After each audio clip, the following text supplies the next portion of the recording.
Before you scroll on, give me 2 minutes. My son handed me a typed list of rules for a 9-year-old. Waste is disrespect, it said. Disrespect has consequences. Everyone assumed I was too old, too slow to notice what those words meant. They were wrong. I spent 41 years reading the truth people tried to bury. Now I was about to read my own family. Fiction AI narration. Stay to the end. My grandson didn't unpack his suitcase when he arrived. Not the first day, not the second.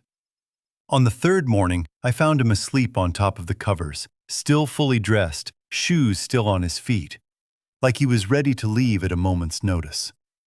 His suitcase sat by the door, untouched, zipped shut. When I asked him why, he thought about it and said, "Dad says it's better to be ready." I was a numbers man my whole life, but right then, something in my gut told me the most important accounting I'd ever do had nothing to do with numbers at all. That was the third morning. Let me start from the first. Caleb pulled into my driveway at 7:45 on a Tuesday in June, 40 minutes late. I'd been up since 5:30, the way I'd been up since 5:30 every morning for 41 years. Habit being the last thing that stays after everything else is gone. I'd made coffee, read the paper on the porch, watched the neighborhood ease into the morning the way suburbs do, slowly and without drama. The car was new, black, low to the ground, the kind that costs more than most people's annual salary and carries it quietly. Caleb stepped out first, phone already in hand, already reading something. He was 40 years old and looked it, in the jaw, in the set of his shoulders, in the way he moved, like a man who had decided long ago that time not spent working was time spent losing. Owen got out of the passenger side. He was 9 years old and small for it. The kind of small that makes you want to check if he'd been eating properly. He carried a backpack over one shoulder and pulled a rolling suitcase behind him, with the careful attention of someone transporting something fragile. He didn't look around the way kids do when they arrive somewhere new. He looked at the ground, then at his father's back, then at the ground again. "Caleb," I said, coming down the porch steps. He looked up from his phone, not startled, just redirected. "Hey, thanks for this. 2 weeks, maybe less if the Singapore deal closes early." He said it the way you give a weather forecast, informational, not personal. I looked past him at Owen. "Hey, buddy, you remember me, Grandpa Walter?" Owen looked up.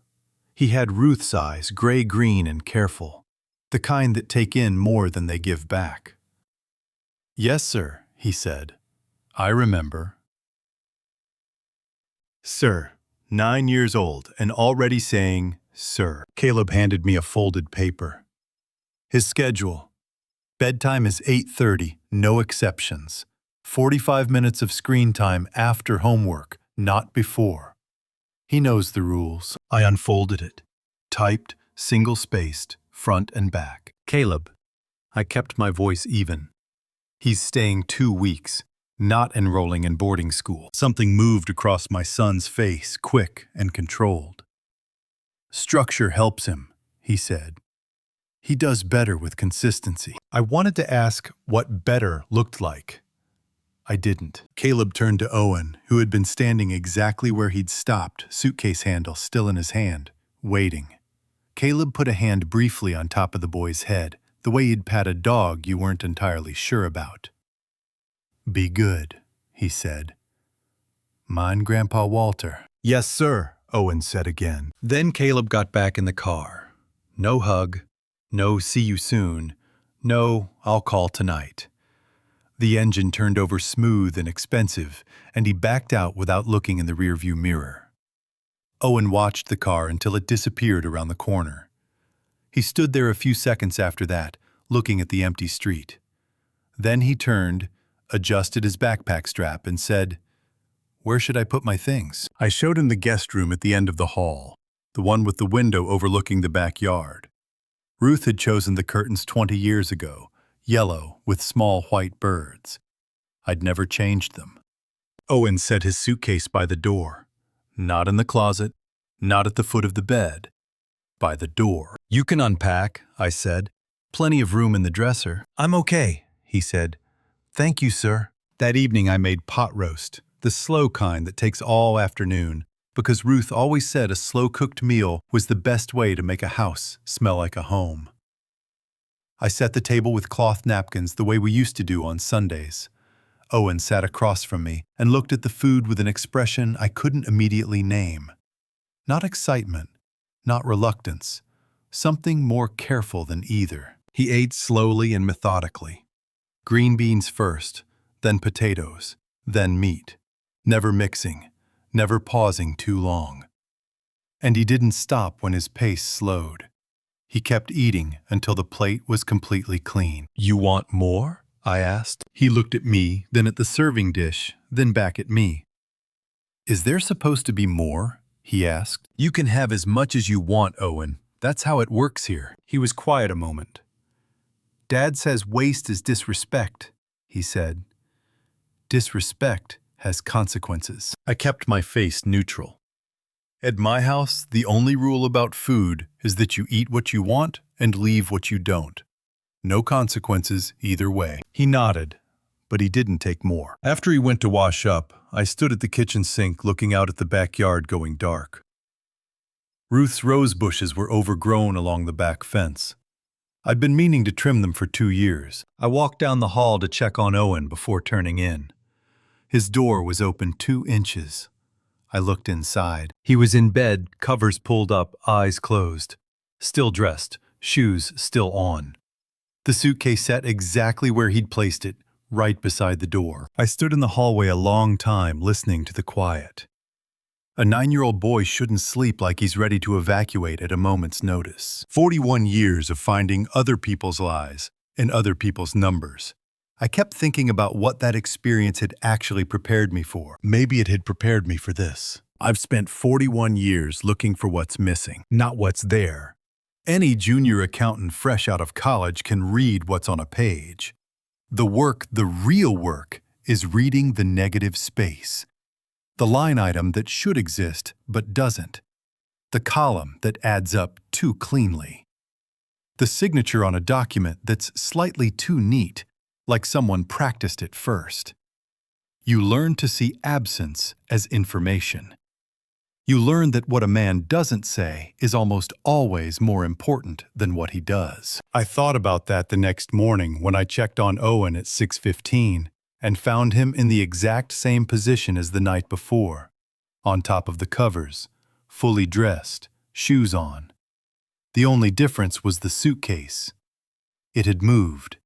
Not much, maybe 4 inches closer to the wall beside the door, angled slightly differently.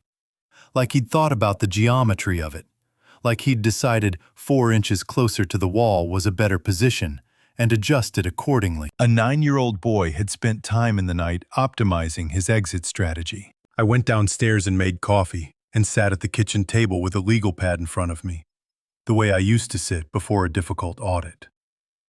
In my experience, the best way to approach a problem you don't fully understand yet is to write down only what you know for certain.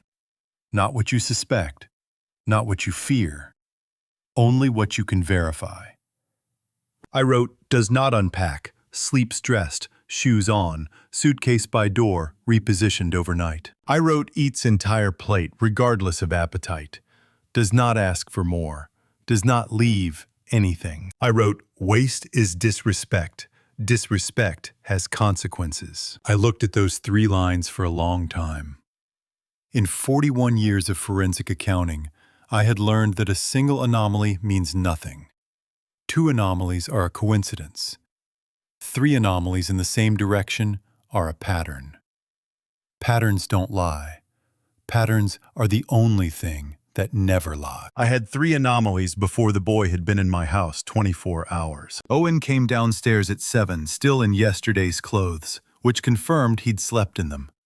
He stood in the kitchen doorway and looked at me sitting at the table with my legal pad, and something in his face went carefully neutral, the way a child's face goes neutral when it's learned that expressions have costs. "Good morning," I said. "Hungry." "If it's not too much trouble," he said. "It's never too much trouble. Sit down. I made eggs and toast simple and set the plate in front of him. He ate the same way he'd eaten the night before, methodical, complete. Eyes occasionally moving to the kitchen doorway, checking it the way you check a door you're not sure is locked. After breakfast, I told him he could watch television or go out in the backyard, his choice. He chose the backyard. I watched him through the kitchen window for a few minutes. He didn't run or explore. He walked to the center of the yard and stood there looking at Ruth's overgrown rose bushes along the fence, with an expression I recognized. It was the expression of someone making a careful assessment of unfamiliar territory. I picked up the phone and called Marcus. My younger son answered on the second ring, which told me he'd been awake. Marcus was 37 and lived 40 minutes north in Evanston, close enough to visit and far enough that he rarely did. We talked on the phone every few weeks, careful conversations, the kind where both people are aware of what they're not saying. "Hey, Dad." His voice was morning rough. "Everything okay?" "Caleb dropped Owen off yesterday. He's here for 2 weeks." Silence. Not the silence of someone processing unexpected information. The silence of someone who had been expecting a particular phone call and was now deciding how to answer it. "How's he doing?" Marcus asked. The way he said it, quiet and deliberate, with a weight underneath the words that a casual question shouldn't carry. "That's what I'm trying to figure out," I said. "Marcus, when did you last see Owen?" "Caleb's birthday in March." A pause. "Why?" "How did he seem to you?" The silence this time was longer. Outside the window, Owen had crouched down near Ruth's rose bushes and was examining something in the dirt. His small back curved completely still. "Small," Marcus said finally. "He seemed small, Dad. And quiet. The kind of quiet that isn't personality." I wrote on the Weagle pad, "Marcus. Noticed.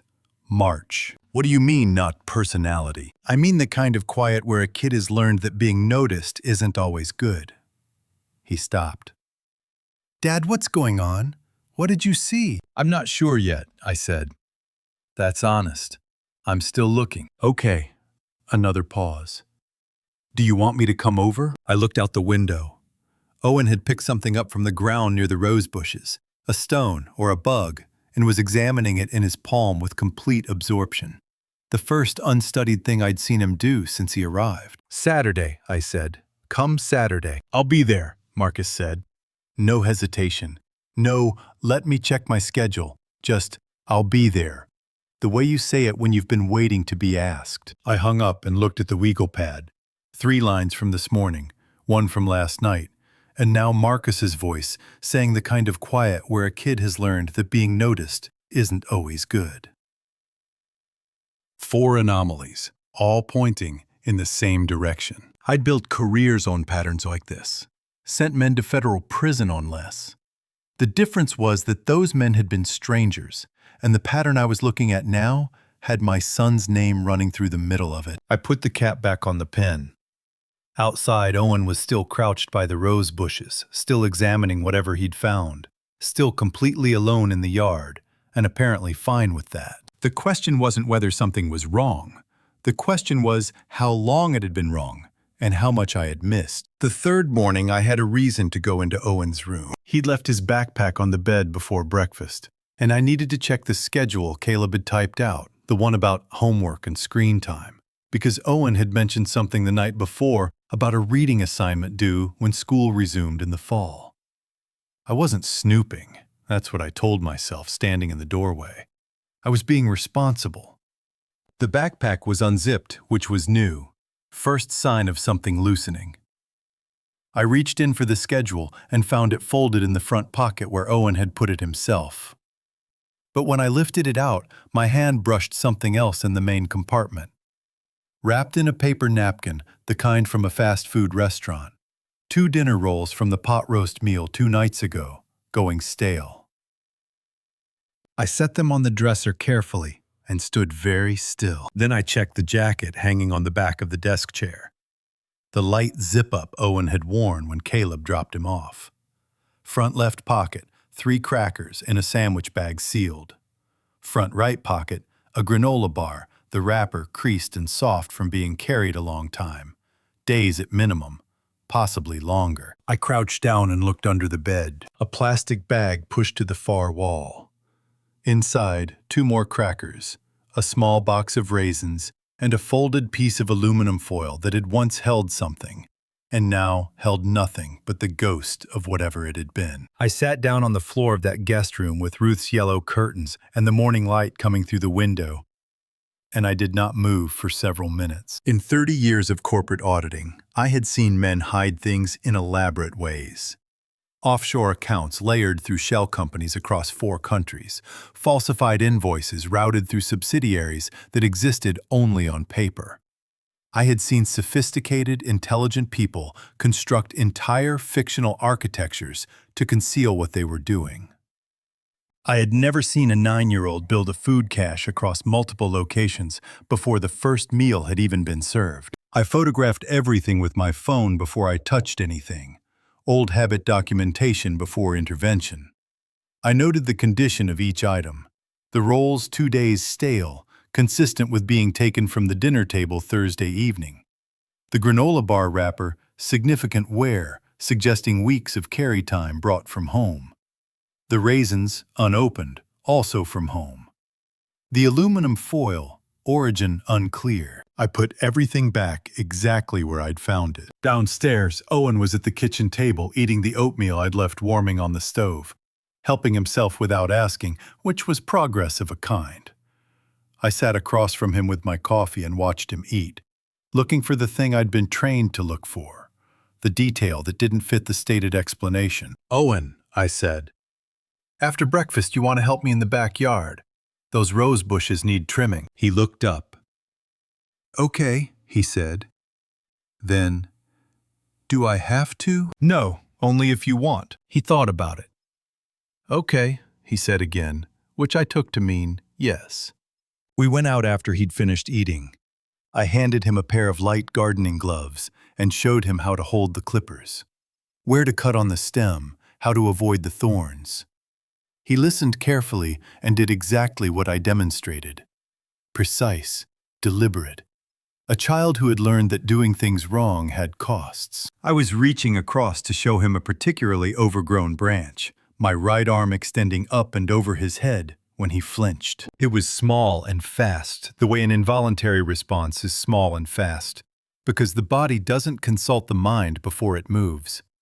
He pulled back half an inch, shoulders rising, chin dropping slightly.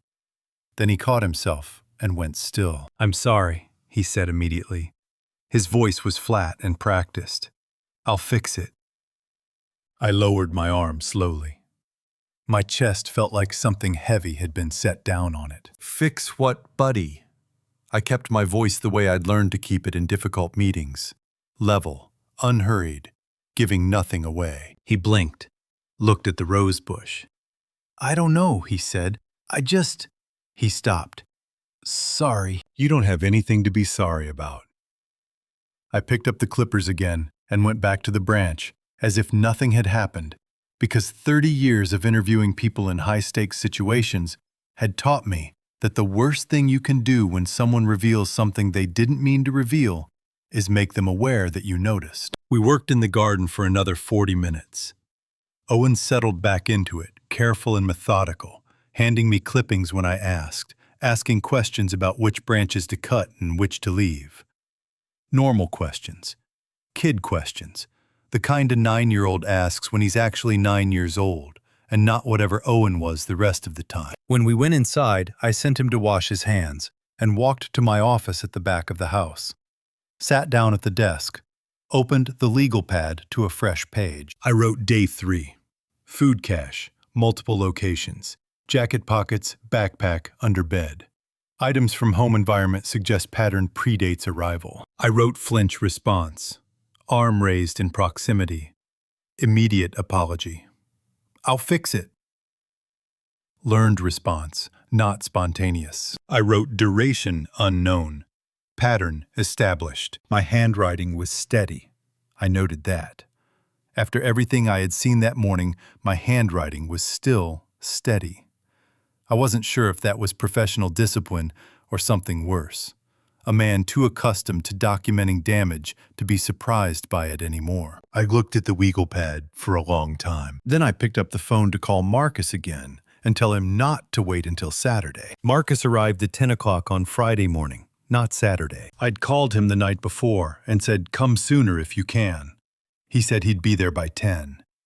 He was there at 10 exactly, which was Marcus's way of saying, "This matters," without saying it out loud. I saw him from the kitchen window before he reached the door. He'd parked on the street and was standing on the sidewalk looking at the house. Not the way you look at a house you grew up in, with the comfortable half-attention of familiarity, but the way you look at something you're preparing yourself for. He stood there for a full minute, hands in his jacket pockets, just looking. Then he walked up the front path and knocked. Owen was in the backyard with a tennis ball I'd found at the garage, throwing it against the fence and catching it. The same motion, over and over. The kind of repetitive physical activity a child uses to keep from thinking too hard. I'd given him space. He hadn't asked for anything in 2 hours, which by now I understood meant he was doing reasonably well. I opened the door, and Marcus stepped inside. He was 37 and looked like his mother around the eyes.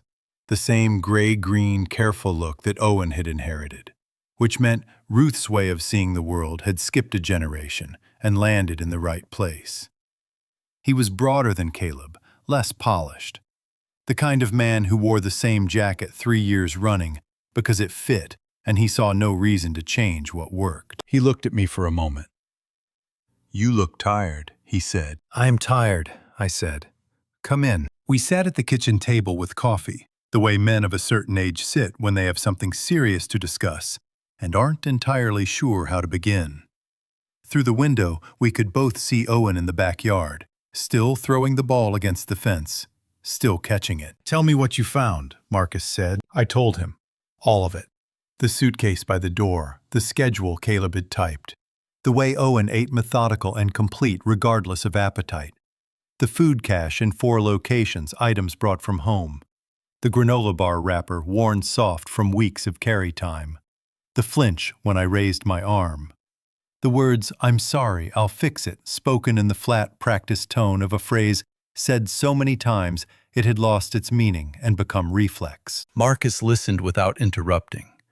He held his coffee mug in both hands and looked at the table while I talked. And when I finished, he was quiet for a moment. "I saw the flinch in March," he said. "At Caleb's birthday. I dropped a serving spoon and Owen was across the room, but he still flinched. I told myself I was imagining it." "You weren't imagining it." "No." He set the mug down. "I know I wasn't." He looked out the window at Owen. "I didn't say anything because I didn't know what I would have said. And because saying something about Caleb to you has never felt like a thing that goes well." That landed quietly between us. I didn't argue with it because it was true. "Marcus," I said, "tell me what you mean by that." He looked at me then directly, the way he rarely did. Marcus had spent most of his adult life in a slight sideways posture relative to me, turned maybe 15 degrees off center, never quite facing me full on. It was so habitual I'd stopped noticing it. Now he was looking at me straight, and it felt unfamiliar in a way that made me aware of how long it had been wrong. "You always believed Caleb," he said. "Whatever Caleb said, that was the version of events. If there was a dispute, Caleb's account was accurate and mine needed more evidence. If something went wrong and we both had a hand in it, Caleb had reasons and I had excuses." He paused. "I'm not saying you did it on purpose. I'm saying you did it." I opened my mouth, closed it again. 41 years of professional training had given me the reflexive instinct to counter a claim with a counterclaim, to find the flaw in the argument, to redirect. I sat with that instinct and let it pass. "Go on," I said. He seemed to not expect that. Something shifted in how he was sitting. "Caleb learned young that he was the one who mattered," Marcus said. "I'm not saying he had it easy. I'm not saying that. But he learned that his version of things was the real version, that the rules bent around him when he needed them to, that there were 2 sets of standards and he was on the better side of them." He looked back at Owen through the window.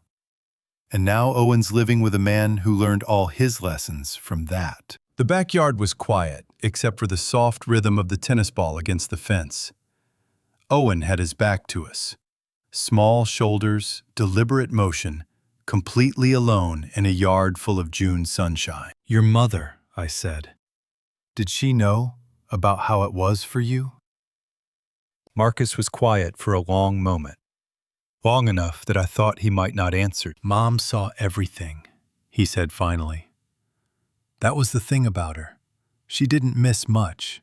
She just—" He stopped, looked at his coffee. "She never said anything. That's what this family does, Dad. We see things and we don't say them." I stayed with that after he finished. The kitchen felt different than it had an hour ago. Heavier and more honest. The way a room feels when something true has been said in it for the first time. Outside, Owen caught the ball, held it, and turned to look at the house. He stood there a moment, just looking. Then he turned back and threw the ball again. Ruth used to say, "I trusted spreadsheets more than people." She wasn't wrong. People dissemble, misremember, reframe. A spreadsheet doesn't have feelings to protect or a version of events it prefers. Numbers, properly read, tell you exactly what happened, and when, and in what order. That's what I'd built a career on.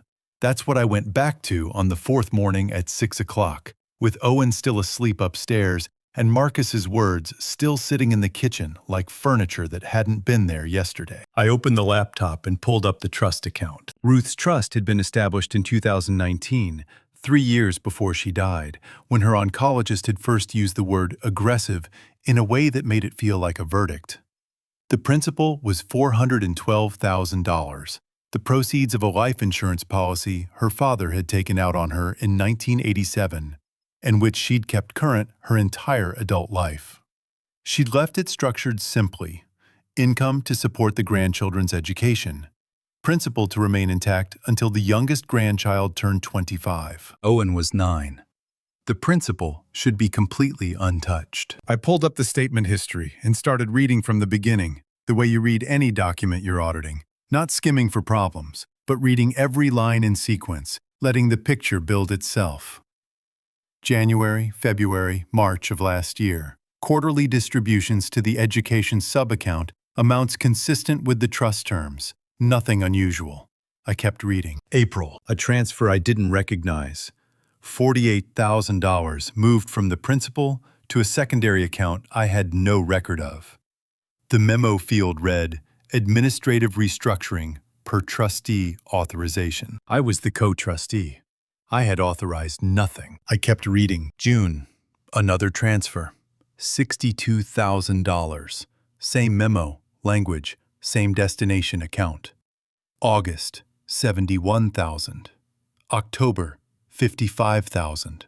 The destination account number was identical each time, a routing structure I didn't immediately recognize, but which had the internal formatting of a private holding account rather than an institutional one. 4 transfers, $236,000. All carrying authorization that had never been given. I wrote the numbers on a legal pad and looked at them. In 41 years of forensic accounting, I had seen embezzlement executed with extraordinary sophistication. And I had seen it executed badly, by people who assumed the people they were stealing from would never look closely enough to find it. This was somewhere in between, competent enough to pass casual inspection, not competent enough to survive a professional one. I called Dennis Kowalski at 6:40 in the morning. Dennis had been my senior analyst for 16 years before I retired, the kind of man who kept working long after he could have stopped, because the work was the only thing that organized the world into a shape he understood. He was 64, recently widowed, and answered his personal cell on the second ring, without sounding like a man who'd been asleep. "Walter, what are you looking at?" "A trust account," I said. "Ruth's. I need another set of eyes on something." I sent him the screenshots while we were still on the phone. The transfers, the memo notations, the destination account number. I heard him opening files on his end, the particular keyboard sound of someone who types fast and has been doing it for decades. "Give me 2 minutes," he said. I waited. Outside the window, the neighborhood was still dark, the particular blue dark of early summer mornings before the birds start. I could hear the refrigerator running.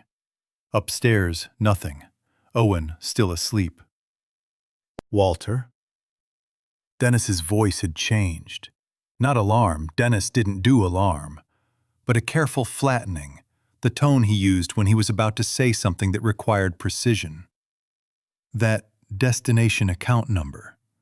The routing structure. I see it, I said. Private holding account registered in Delaware, single member LLC.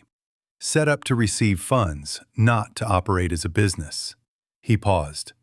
And the memo language on these transfers, trustee authorization. That language doesn't appear in standard trust administration. It's specific.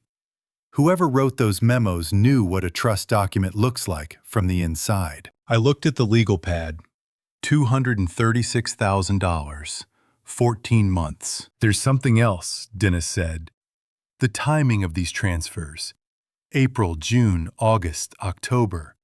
Same months as the legitimate education distributions. Piggybacking, I said. Piggybacking, he confirmed.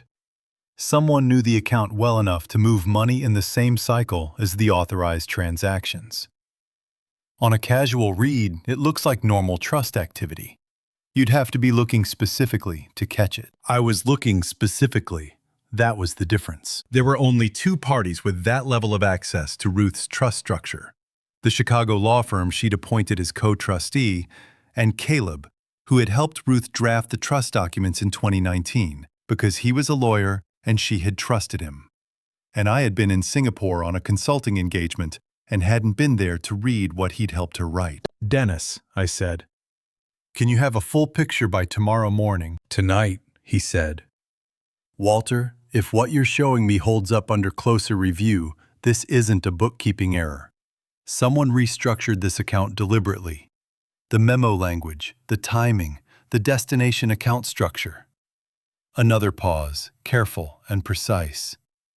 This is fraud. I heard Owen upstairs then, moving around, the soft sound of a child waking in an unfamiliar house, and taking a moment to remember where he was. Call me tonight, I said, whatever you find. I hung up and sat while the morning came through the window, slow and ordinary.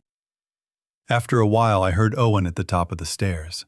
Then his feet on the steps, careful and quiet, the way he moved through every space he occupied, like he was trying not to take up more of it than he'd been allotted. He appeared in the kitchen doorway in yesterday's clothes, hair flattened on one side from sleep. Morning, I said. Hungry. He looked at me, then at the refrigerator, then back at me. Can I get some water? He asked. You don't have to ask, I said. Get whatever you need. He crossed to the cabinet, took down a glass, filled it at the sink.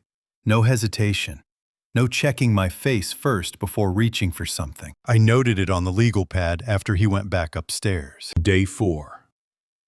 Owen took water without asking permission. One line beneath $236,000 of fraud. Both things were true at the same time, in the same house, on the same morning. Both mattered. I sat there a while longer, looking at both lines, thinking about which one was going to be harder to fix. Dennis called at 8:47 that evening, later than I'd expected, which told me he'd found more than he'd anticipated. Owen was upstairs doing the reading assignment from Caleb's typed schedule. I'd checked on him at 7:30, and he'd been sitting at the desk with the book open and a pencil in his hand. Not reading exactly, more staring at the page with the focused blankness of a child whose mind was somewhere else entirely. I'd left him to it. Some things you can't hurry. I took Dennis's call in my office at the back of the house, with the door closed. Talk to me, I said. The Delaware LLC, Dennis said, and I could hear papers moving on his end, the organized shuffle of a man working through a sequence. I was able to pull the registration through a contact at the Secretary of State's office. Single member LLC, registered February 2022, 4 months before the first trust transfer in June. Name on the registration. Greer Capital Advisors, LLC. A pause. Walter, that's your name on the filing, not Caleb's. Yours. I sat very still. I've never registered an LLC in my life. I know. The signature on the registration document is a reasonable facsimile of yours, but it doesn't match the exemplars I pulled from your public filings. Someone forged it. Dennis's voice was careful and precise, the way it got when he was delivering findings he wished he didn't have. The account receiving the trust transfers is registered in your name, Walter. If this goes sideways, you're the one holding the paperwork. I wrote on the legal pad, forged signature. LLC in my name. Fraud structured to implicate me. There's more, Dennis said. Go ahead. I went back through your personal email looking for anything connected to the trust. You gave me access 2 years ago when you were having the server issues, remember? I still had the credentials. A pause. Walter, there's an email thread from 8 months ago. Caleb is CC'd on it, along with 2 names I don't recognize. Subject line is estate planning review. In the thread, there are references to a document called the Greer Family Transition Plan. I've never seen a document by that name. I know. I found it attached to one of the later emails in the thread. It's 42 pages. Dennis stopped. Walter, I need you to listen carefully.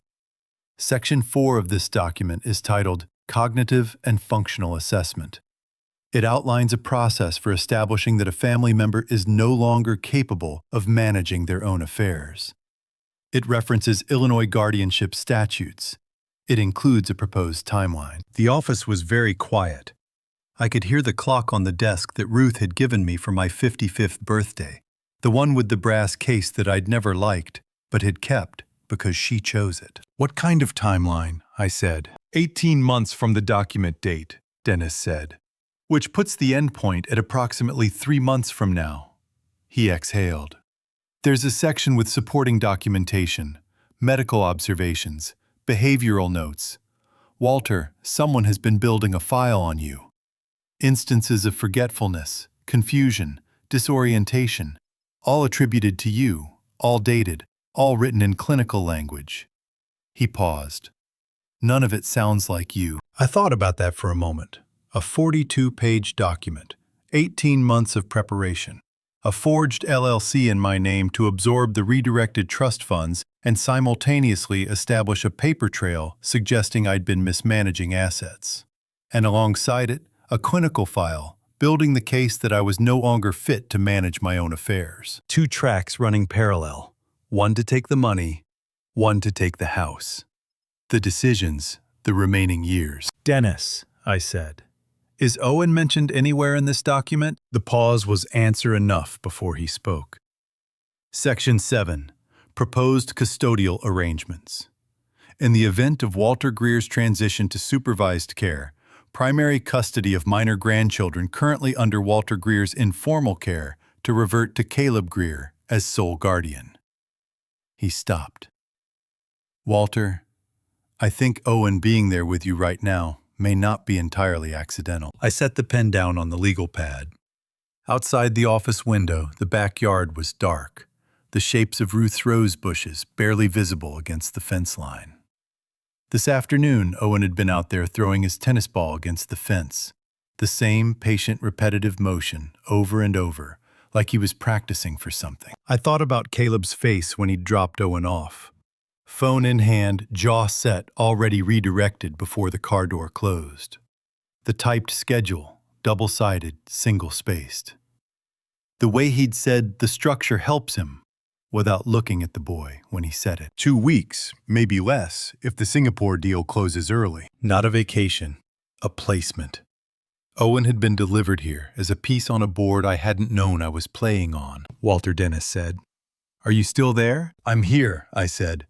Send me everything you have, every document, every registration, every page of that transition plan.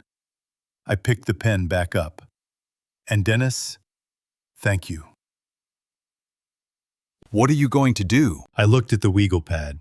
The LLC registered in my name, the forged signature. The 42-page plan with its 18-month timeline and its section on custodial arrangements.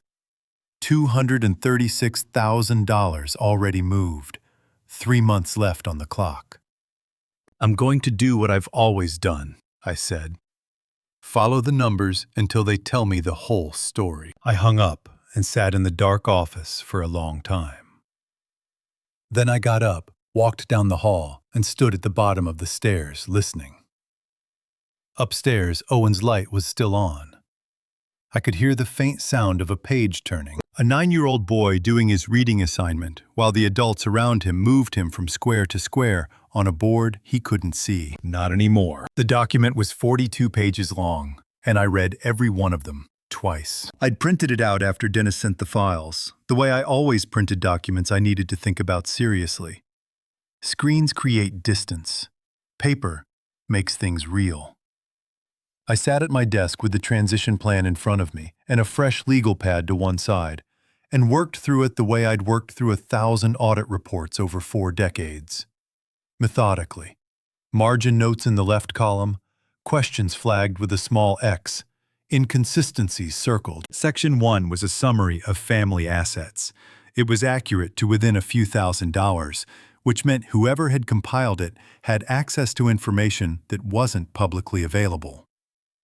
My retirement accounts, the house value, the trust, even the savings account at the credit union that I'd opened in 1987 and never mentioned to anyone except Ruth. I circled that and wrote, how. Section 2 was a legal framework.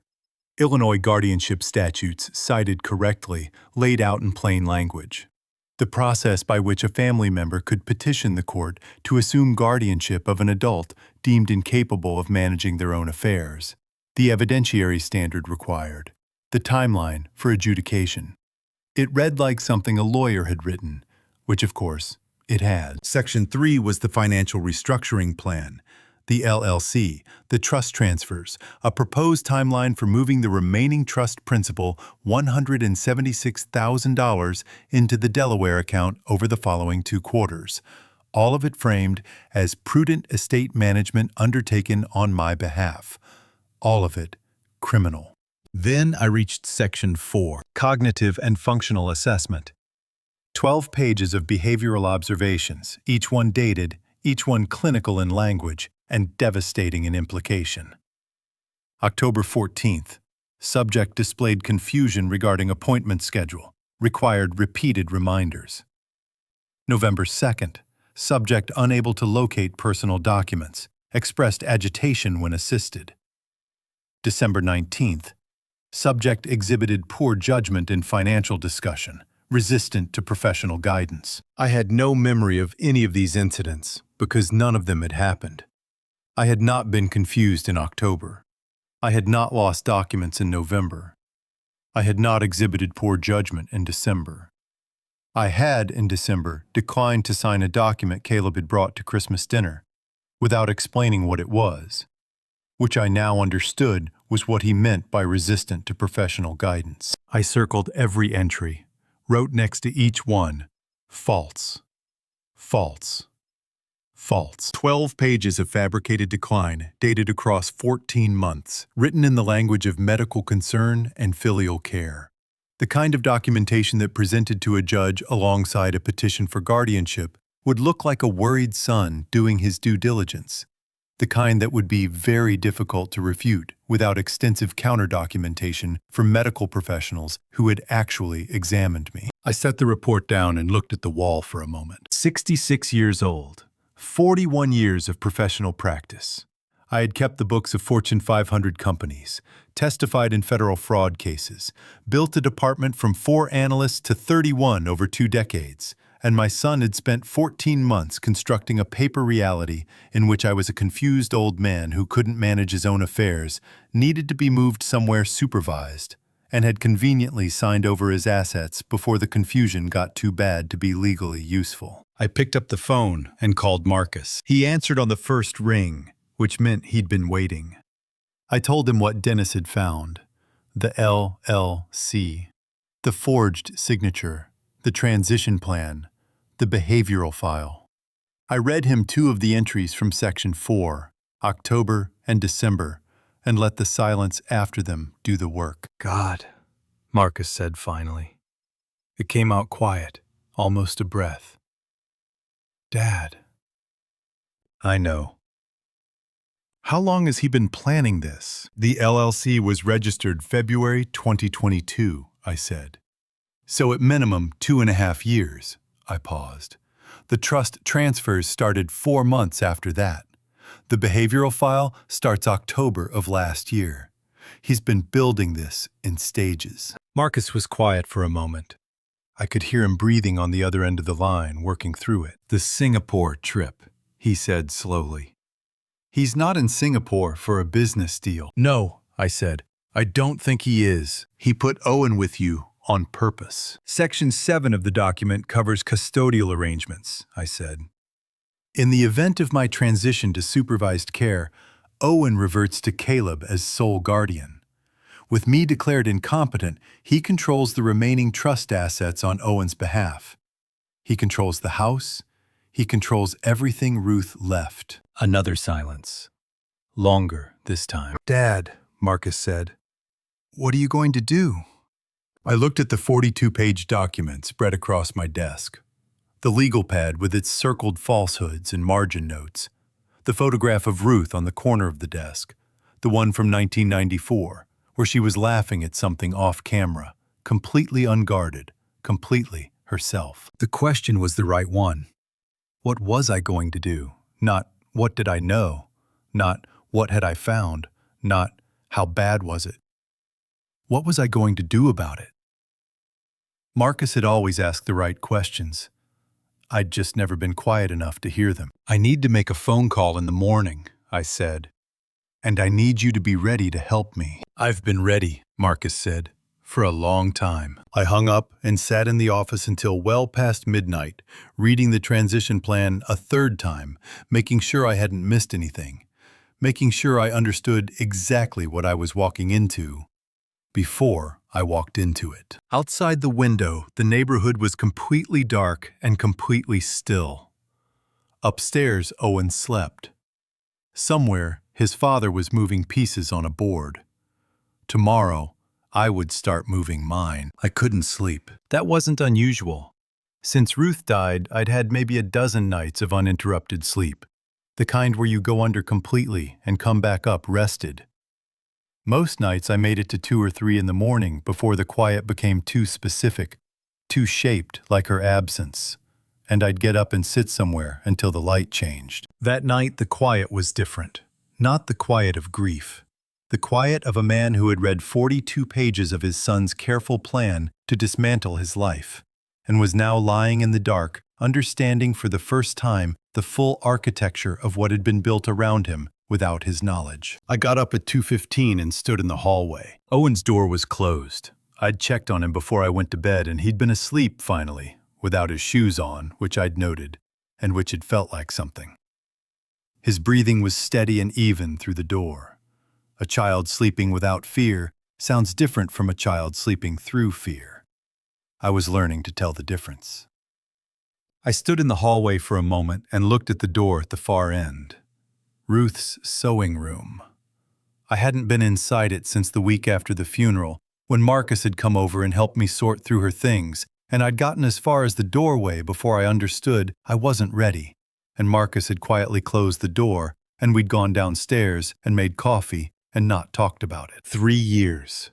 The door had been closed for 3 years. I don't know why I opened it that night. Maybe it was Marcus saying she saw everything and never said anything. Maybe it was the transition plan with its 14 months of careful construction while I'd gone about my days not looking. Maybe it was just 2 in the morning and the house was dark and the person I most needed to talk to was 3 years gone and her room was right there. I opened the door. The smell hit me first. Not decay, nothing like that. Just the particular combination of fabric and cedar and the faint ghost of the rose water she used on her hands every evening before bed, somehow still present after 3 years in a closed room. I stood in the doorway and breathed it and didn't move for a long moment. The room was exactly as she'd left it. The sewing table against the window, the good lamp with the daylight bulb she'd special ordered because regular bulbs made the colors look wrong. Spools of thread arranged by color on a wooden rack she'd had since before we were married. a half-finished quilt folded over the back of the chair, the one she'd been working on when the diagnosis came back, and she'd set it down and never picked it up again. I sat in her chair. It was lower than I remembered, or I was stiffer than I used to be. Probably both. I sat in it and looked at the sewing table and the thread rack and the unfinished quilt and let the room be what it was, which was hers, completely and entirely, in a way that no room in the rest of the house had ever been. After a while, I noticed the sewing table had 3 drawers on the right side. I'd known that. I'd watched her open them hundreds of times over 38 years of marriage. Scissors in the top drawer, pins and needles in the middle, miscellaneous in the bottom, which was Ruth's word for anything that didn't have another category. I opened the bottom drawer. It was deeper than the others, the kind of drawer that looks shallow from the outside, but has extra space built into the base. I'd never paid attention to that before. Inside were the expected things: a measuring tape, a few buttons in a small tin, a seam ripper still in its original packaging. And beneath those, under a folded piece of tissue paper, a notebook. Hardcover, dark green, the kind that costs $4 at a drugstore and lasts 10 years if you're careful with it. Ruth's handwriting on the first page, small and precise. The handwriting of a woman who'd been a secretary for 6 years before she married me and had never lost the habit of writing like space was limited. For the record, she'd written at the top. And then a date, January 14th, 2015, 7 years before she died. She'd been keeping this for at least 7 years. I turned to the first entry. It was about Caleb. A dinner in January 2015, the details of which I had no memory. A Sunday dinner at our house, with both boys present. Ruth had written 2 paragraphs about something Caleb had said to Marcus at the table. A dismissal of some kind. A comment about Marcus's job that had been framed as a joke, but hadn't been one. She'd written, Walter laughed. I don't think he heard what was underneath it. I heard it. Marcus heard it. Caleb knew exactly what he was saying. I sat with that for a moment. January 2015. I had no memory of the dinner, or the comment, or laughing at something I should have heard more carefully. I turned the page. March 2015. Another dinner. Caleb had brought a woman Walter described as Diane for the first time. Ruth's observations about Diane were precise and not unkind, but they were clear. She wrote, "She looks at Caleb the way people look at things they're not sure they deserve. That worries me more than if she looked at him like she owned him." I kept reading.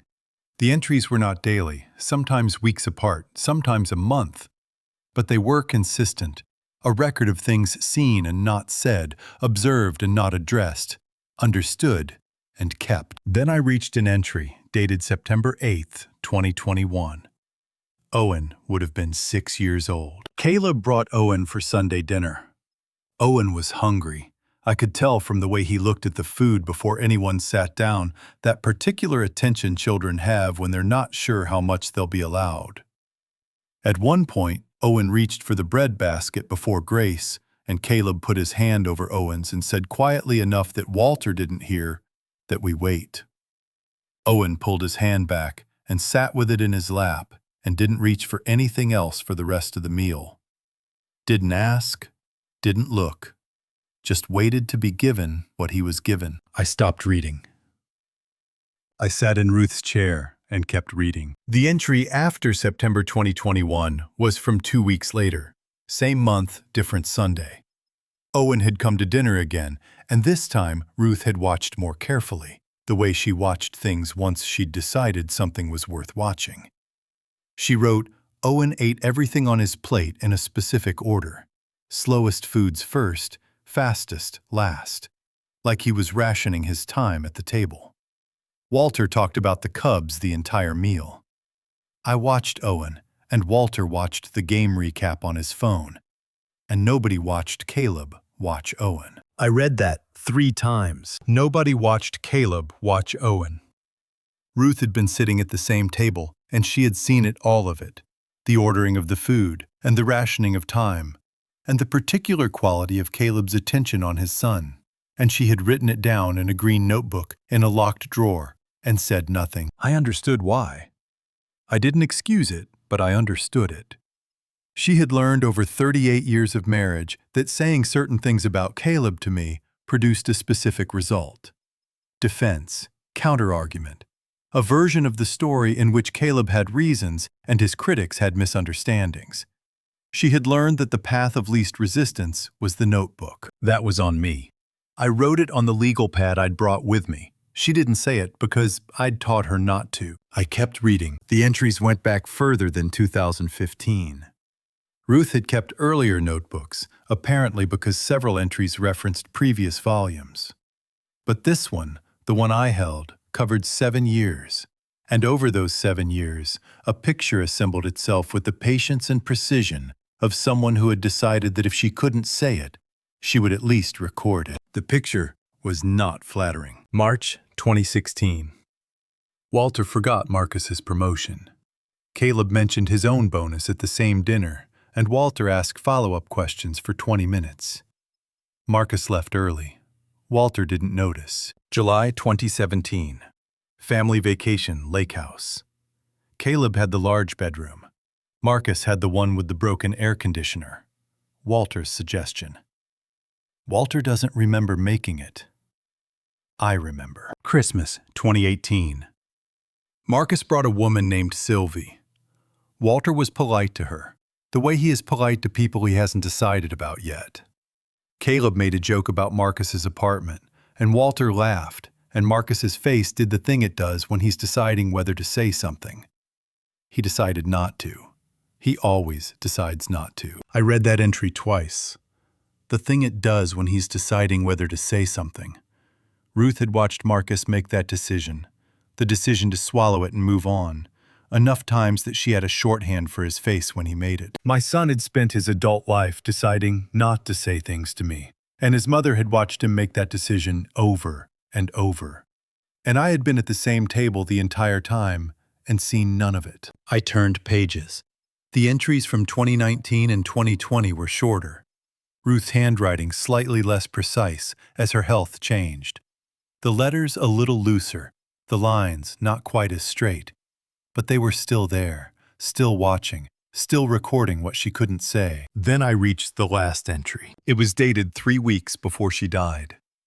Her handwriting by then was effortful, each letter taking more time than it used to, the pen pressing harder to compensate for less control.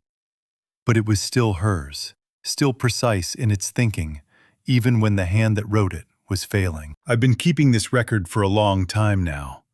I don't know who I thought would read it. Maybe nobody. Maybe that's fine.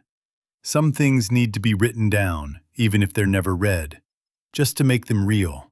Just to say, I saw this, and I'm saying so. Walter is a good man. I want that to be the first thing anyone reading this understands. He is a good man who loves his family the way some men love their work, which is to say, completely and at a distance. He was always there. He was rarely present. There is a difference, and it took me too many years to name it. Caleb learned from Walter how to occupy a room without giving anything to it. Marcus learned from watching both of them that the people who speak loudest get heard, and the people who wait politely get forgotten. I tried to correct both of those lessons. I didn't try hard enough, or early enough, or out loud enough. Owen worries me most. He has learned things no 6-year-old should know. How to be invisible. How to be hungry quietly. How to wait. I asked Walter last month if he'd noticed anything about Owen, and Walter said Caleb was strict, but that was his right as a father. I didn't push. I should have pushed. I hope someone sees it before it goes on too long. I hope it's Walter. He's the one who knows how to look at things that don't add up and find the truth inside them. I just hope he looks at his own family the way he always looked at other people's numbers. He's capable of it. I never doubted that. I just don't know if anyone will give him a reason to try. The room was gray with early morning light when I finished reading. I hadn't noticed the darkness lifting. I'd been in the chair for 4 hours. I heard Owen's feet on the stairs, the careful, soft steps.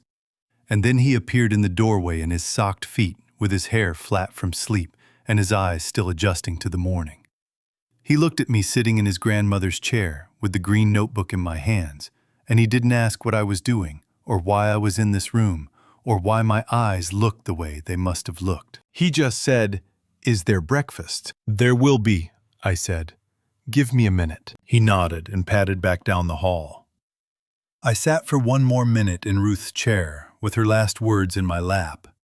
And then I got up, put the notebook carefully on top of the sewing table, and went to make my grandson breakfast. Patricia Holt answered on the first ring. That surprised me. It was 7:15 in the morning, and I'd called her office line, expecting voicemail, expecting to leave a careful message and wait. Instead, her voice came through immediately, alert and unhurried, the voice of someone who'd been at her desk for a while already. "Walter Greer," she said. "I wondered when you'd call." I paused. "You know who I am. Dennis Kowalski called me last night. He said you might be reaching out." A brief pause. "He also said if you called, I should clear my morning. So I did." "Tell me everything." I told her everything. I'd been a professional for long enough to know how to present information efficiently, what to include and in what order, where to pause and let something land before moving to the next thing.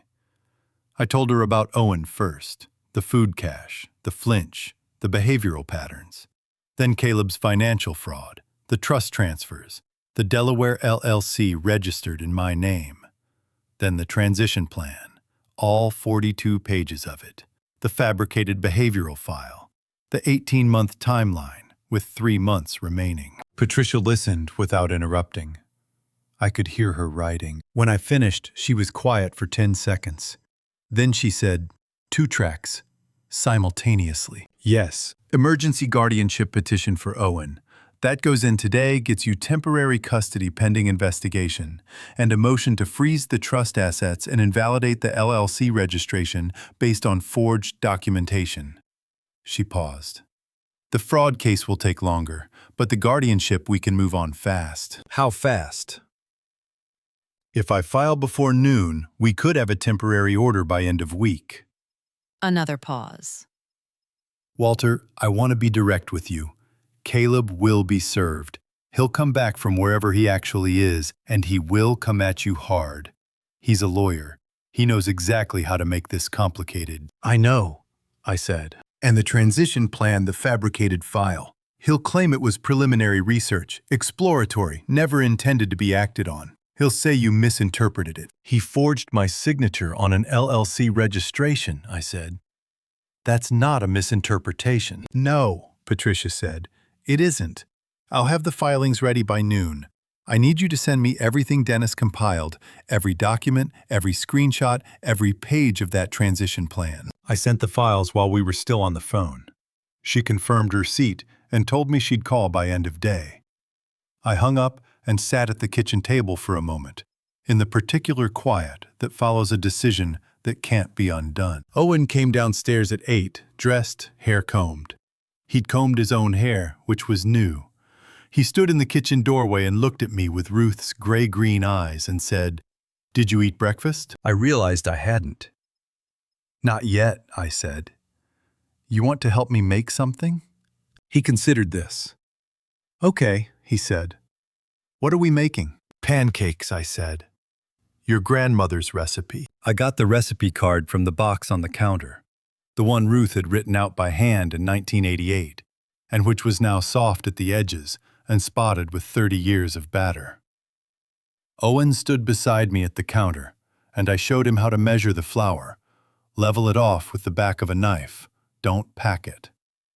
He did it twice before he was satisfied with his own precision, which told me something about him. We worked through the recipe together, Owen measuring and I mixing, and somewhere in the middle of it, the kitchen started to feel like a kitchen again, warm and purposeful. The smell of butter in the pan, doing what Ruth always said it would do. "Was she a good cook?" Owen asked. He was watching the first pancake, waiting for the bubbles that meant it was ready to flip. "Your grandmother," I said. "She was an excellent cook, better than me." "What was she good at making?" "Everything she decided to be good at," I said. "That was Ruth. She didn't do anything halfway. Owen was quiet for a moment, watching the bubbles. Do you miss her? It was the most direct question he'd asked me since he arrived. Not, what's for dinner, or can I go outside? A real question aimed at something real. Every day, I said. Some days more than others. He nodded slowly, like he was filing that away somewhere. I don't really remember her, he said. I was little. You were 4 when she died, I said. But she knew you. She talked about you. He looked up at me. What did she say? I thought about the notebook upstairs on the sewing table. The entry from September 2021. Owen worries me most. She said you were going to be someone worth knowing, I said. Which was true, even if those weren't her exact words. The meaning was the same. Owen looked back at the pancake. The bubbles had come. He picked up the spatula and flipped it too fast, slightly off-center, but it landed in the pan and held together. I did it, he said. Not excited, just noting a fact. You did, I said. We ate at the table together, Owen eating 3 pancakes without being told he could have more, which I noted internally and said nothing about outwardly.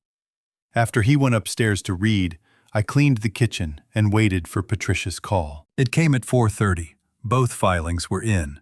Caleb would be served when the process server located him. At 7 that evening, my phone rang. Diane. Walter, she said. Her voice was warm and carefully measured, the voice of someone performing ease. Just checking in on Owen. How's he doing? He's fine, I said. We made pancakes this morning. Oh, how sweet. A brief pause, just slightly too long. Is he eating well? He can be picky. He's eating fine, I said. Good, good. Another pause. And everything else is okay? Nothing you need from us. I looked at the Weagle pad on the counter. Patricia's filing confirmation at the top. Everything's fine, Diane, I said. I'll have him call you tomorrow. I hung up and wrote one line on the legal pad. Diane called, checking in. Specifically asked about eating. Specifically asked if I needed anything. Voice controlled. Not natural. Patricia had said someone might tip Caleb off. I added one more line. Tell Patricia tomorrow. Marcus arrived at 8:30 with a paper bag from the bakery on Dempster Street, the one that had been there since we were all younger, and which still made the same crumb cake it had always made.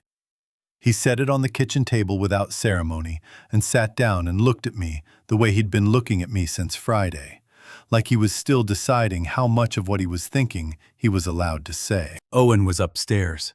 I'd told him Marcus was coming, and he'd nodded without much reaction, which I took to mean he remembered his uncle well enough not to need to prepare for him. I poured coffee and sat across from Marcus, and we were quiet for a moment in the way that men who have things to say are sometimes quiet before they say them. Patricia called me yesterday, Marcus said. She wants me to give a formal statement. I know. I asked her to reach out. He nodded. I'll do it, whatever she needs. He turned his coffee mug in a slow circle on the table. I want to tell you something first, though, before I talk to any lawyers. He looked up. I need you to actually hear it. I'm listening, I said. He was quiet for another moment. Then he said, the last time I brought Sylvie to dinner, the Christmas before she and I split up, Owen was there. He was 7. Caleb had this rule at the table. No one eats until Caleb sits down. Not a grace thing, not a tradition, just a rule. Caleb's rule. Marcus paused. Owen had been sitting at that table for 20 minutes already. He was hungry. You could see it. But he sat there with his hands in his lap, waiting. And when Caleb finally sat down and everyone started serving themselves, Owen reached for the rolls, and Caleb said his name. Just his name. One word. And Owen put his hand back in his lap and waited for Caleb to serve him. I said nothing. You were at that table, Dad, Marcus said. You were talking to Dennis Kowalski about something, I don't remember what. You didn't see it. I didn't see it, I said. I know you didn't. That's not an accusation, I'm just. He stopped. I'm just saying I saw it, and I didn't say anything either. I told myself it was Caleb's house and Caleb's rules, and it wasn't my place. He shook his head slowly. It was a 7-year-old boy who was hungry, and I watched it happen, and I drove home, and I didn't call anyone. So I'm not standing here telling you this to make you feel bad. I'm telling you because I have to live with it too. The kitchen was very quiet. Outside, a car passed on the street, and then it was quiet again. Marcus, I said, I need to tell you something. He waited. I read your mother's notebook last night. I watched his face. Something moved through it, not surprise, more like a door opening that had been closed a long time. She kept it for 7 years, maybe longer. She references earlier volumes. She wrote down things she saw and couldn't say. Things about Caleb, Marcus said. Things about Caleb. And things about me. I put my hands flat on the table. Things about the way I treated you. The way I didn't treat you. The promotion I didn't ask about. The vacation room with the broken air conditioner. The Christmas when I laughed at something Caleb said that wasn't funny. I stopped. Your mother saw all of it and wrote it down. Because she couldn't say it to me. Because I'd taught her that saying certain things about Caleb produced a specific result. Marcus was looking at the table. I could see the line of his jaw, the way it tightened and released. She should have been able to say it, I said. You should have been able to say it. I built a family where the truth had to be hidden in a drawer. I paused. I'm sorry, Marcus. Not a general sorry, a specific one. I'm sorry I made you the son who waited to be noticed and then acted surprised when you stopped waiting. I'm sorry I gave Caleb every benefit of every doubt and gave you the burden of proving yourself. That wasn't fair. It wasn't right. And it produced exactly what it was always going to produce. Marcus didn't say anything for a long time. When he looked up, his eyes were wet. Not crying exactly, more the way eyes get when something that has been held in a long time finally gets close enough to the surface to show. I used to practice, he said quietly, when I was in high school. I'd sit in my room and practice saying things to you, how I'd bring something up, what words I'd use, how I'd explain it so you'd actually hear it. He half laughed, a short sound without much humor in it. I never used any of it. I'd get to the table and you'd be talking and I'd think, maybe next time. There was always a next time, until there wasn't. There's a next time now, I said. He wiped his eyes with the back of his hand quickly, like he didn't want to acknowledge it was happening. Yeah, he said. There is. We sat at the kitchen table with our coffee going cold and the crumb cake still in the bag untouched, and the morning light coming through the window over the sink, the same window Ruth had stood at 10,000 times, doing dishes and looking out at the yard. After a while, Marcus reached over and opened the bakery bag and cut 2 pieces of crumb cake and put one in front of me. Eat something, he said. You look like you've been up all night. 2 nights, I said. Eat something anyway. I ate the crumb cake. Marcus ate his. Owen came downstairs at 9:15, saw Marcus and said good morning with slightly less caution than he'd shown the first time, which was its own kind of progress. Marcus asked him if he wanted crumb cake. Owen looked at me first, a reflex, and I said, help yourself. And he did. The 3 of us sat at the kitchen table on a Tuesday morning in June and ate crumb cake. And it was the closest thing to ordinary that the house had felt in longer than I wanted to calculate. Patricia called at 12:17. Marcus was still at the house. We'd moved from crumb cake to the business of the morning, Marcus reviewing the documents Dennis had compiled, while I went through my own notes on the transition plan. Both of us working at the kitchen table, the way we might have worked if things had been different. If we'd been the kind of father and son who did things together as a matter of course, rather than as a response to crisis. I stepped into the hallway to take the call. Both filings are confirmed, Patricia said. Emergency guardianship petition and the motion to freeze the trust assets. The forgery documentation is included as Exhibit A on the LLC filing. The judge assigned to the guardianship case is Eleanor Marsh. She's thorough. She doesn't like surprises, and she doesn't like people who waste her time. We should be grateful for both. When does Caleb get served? Process server is working on locating him. The Singapore address he gave Diane is a hotel. He checked out 4 days ago. A pause. He's not in Singapore, Walter. I know, I said. He could be anywhere, could be back in the country already. Her voice was measured and careful. You need to prepare for the possibility that he comes to you before we have a hearing date locked down. If that happens, you don't engage on the substance.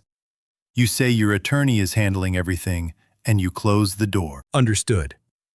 You have roughly 36 hours before this becomes fully visible to him through the court system. Use that time. She paused. And Walter, about the Diane call last night? Good instinct noting it. Don't call her again. Don't volunteer any information. If she calls, you keep it brief and say nothing about the filings. I went back to the kitchen and told Marcus what Patricia had said. He listened with his hands flat on the table, nodding slowly. 36 hours, he said, give or take. He was quiet for a moment. Then, let me take Owen somewhere this afternoon. Give you time to go through the rest of the documents. He likes the lake I used to take him once when he was small, before things got. He stopped. Before. He'd like that, I said. Ask him. Marcus went to find Owen in the backyard, where he'd retreated after breakfast with his tennis ball. I watched through the kitchen window as Marcus crossed the grass and crouched down to Owen's level, the same way he'd done the first day, making himself smaller rather than looming.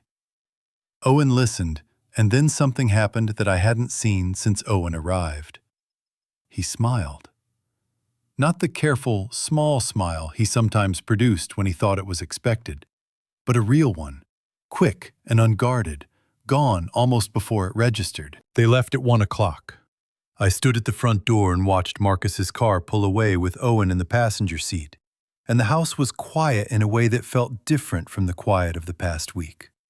Not the quiet of absence, the quiet of something settling. I spent the afternoon at my desk, going through the remaining documents Dennis had sent, cross-referencing dates and account numbers, building the kind of chronological evidence file that would hold up under scrutiny. The work was familiar, and I let it be familiar. Let the professional part of my brain do what it had always done. Find the pattern, follow it to its conclusion. Document everything in sequence. Marcus brought Owen back at 4:30.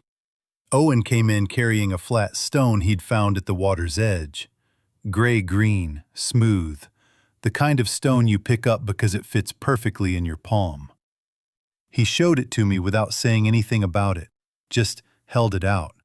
And I said it was a good one. And he put it in his jacket pocket and went upstairs. Marcus stayed for dinner. I made the pot roast again, the slow kind, because I had the ingredients and because Ruth had always said it was the best way to make a house smell like a home. And the house needed that. We ate at the table, all three of us, and Marcus told Owen about the time he'd tried to teach Caleb to fish when they were boys, and Caleb had dropped the rod in the lake and spent the rest of the afternoon insisting it had been Marcus's fault. Owen listened to the story with complete attention. At the end, he said, "Did he really think it was your fault?" Caleb always thought everything was someone else's fault, Marcus said. It was kind of his talent. Owen considered this seriously, the way he considered most things. Then he went back to his dinner. After Owen went to bed at 8:30, I checked on him at 9. I opened his door 2 inches and looked in. He was in bed, covers pulled up, not on top of them, under them, and he was in his pajamas, the ones I'd found in his bag the first day, and set on the dresser without comment, the ones that had sat there untouched for a week while he slept in his clothes. His shoes were not on his feet. They were beside the bed, placed neatly, side by side, toes pointing toward the door. Not at the door. Beside the bed. Toes pointing toward it, yes, the habit not entirely gone.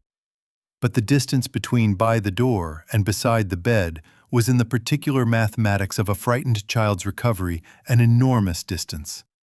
A distance that had taken 8 days to cross. I pulled his door to its 2-inch gap, and stood in the hallway for a moment. Then I went downstairs, where Marcus was still at the kitchen table with his coffee, and I sat across from him and we talked quietly until nearly midnight, the way fathers and sons talk when they finally figured out how to do it, carefully and honestly, and without anyone deciding not to say the thing they actually meant to say. In 41 years of accounting, I learned one thing about fraud that held true across every case, every industry, every variation of human dishonesty I ever encountered.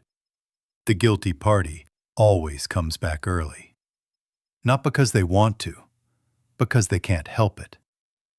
The waiting becomes intolerable, and they have to see what's happening, have to assess the damage, have to try to control something that is already beyond their control. I was at my desk at 6 o'clock on Wednesday evening when I heard the knock. Not the doorbell, a knock. 3 sharp raps, the kind that aren't asking permission. I knew before I opened the door. Caleb was standing on the front porch in a charcoal suit that hadn't been on an airplane recently, which told me he'd been somewhere local, somewhere he could change and compose himself before coming here. His jaw was set in the way I'd noticed the day he dropped Owen off, tight and controlled, the expression of a man managing something underneath. In his hand was a leather portfolio. "Caleb," I said.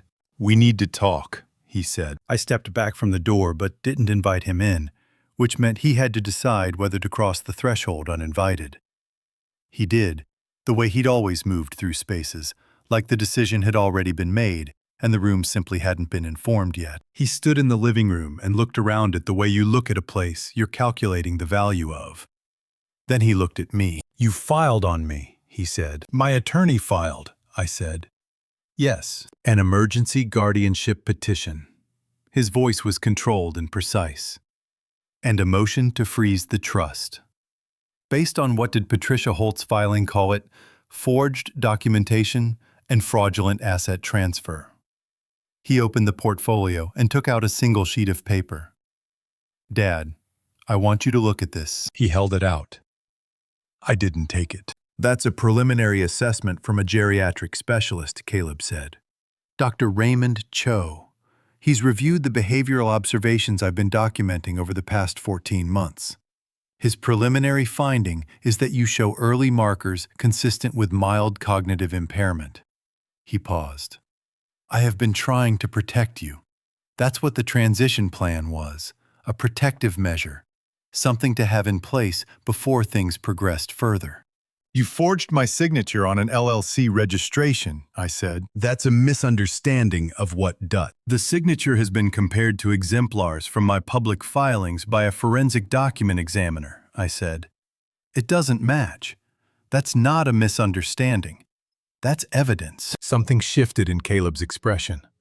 The controlled surface held, but something underneath it recalculated. "The trust transfers were made in your interest," he said.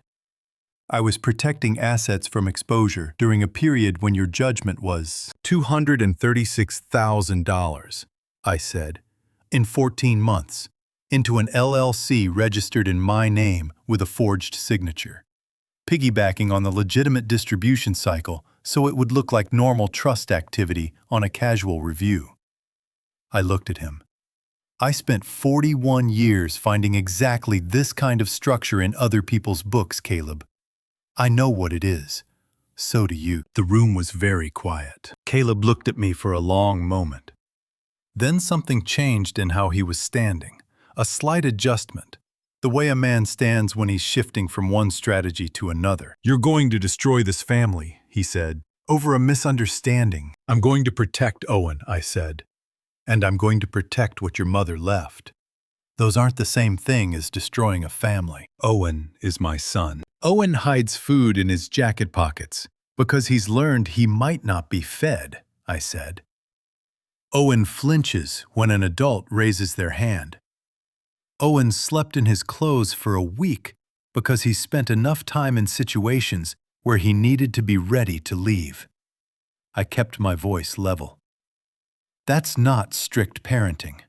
That's a child who's been taught that safety isn't guaranteed." Caleb's jaw tightened.